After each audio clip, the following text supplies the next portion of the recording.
Hola chicos, tal vez ya se dieron cuenta que yo siempre digo Saja y casi nunca uso la palabra Yakuto.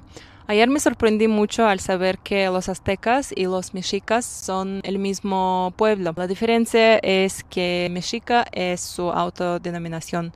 La misma cosa es con Saja y Yakuto. Saja es una palabra de nuestra lengua, Yakuto es una palabra rusa. Pero ¿cuál es el origen de la palabra Yakuto? Vamos a investigar un poco en internet. Ayer entré a Wikipedia.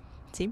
Ahí dice que la palabra Yakuto viene al ruso de la lengua evenki y que en evenki suena como eco. Para confirmarlo, entré al vocabulario evenki ruso y ahí encontré que Yakuto sí suena como eco. Para saber mejor, entré un vocabulario eveno ruso, ahí dice ñaka.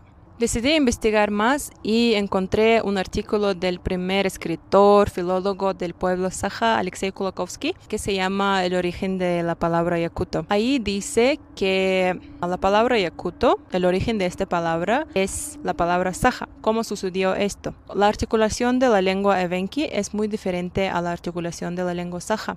Entonces los evenkis no podían pronunciar bien la palabra Saja, entonces lo decían aka. Eventualmente la palabra aka se convirtió a ako y desde que usaba mucho sonido e se convirtió a eco. Cuando llegaron los primeros casacos rusos, escucharon esta palabra eco de los evenkis y la adaptaron a su lengua como yako y luego agregaron un sufijo ut que también hicieron con otros grupos étnicos como lamuts, aleuts, teleuts.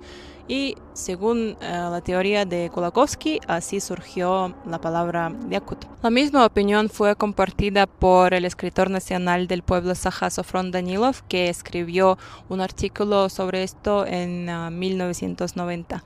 Y personalmente yo también comparto esta opinión. Entonces, ¿cuál es la palabra correcta para usar Saja o Yakuto? Yo creo que la palabra correcta es la que usa el pueblo mismo y cómo se llama a sí mismo. Entonces, por eso yo soy Saja, mi patria es República Saja y mi lengua es la lengua Saja. ¿Qué opinan sobre esto? Déjenme sus comentarios y nos vemos en el próximo video. Muchas gracias por su atención.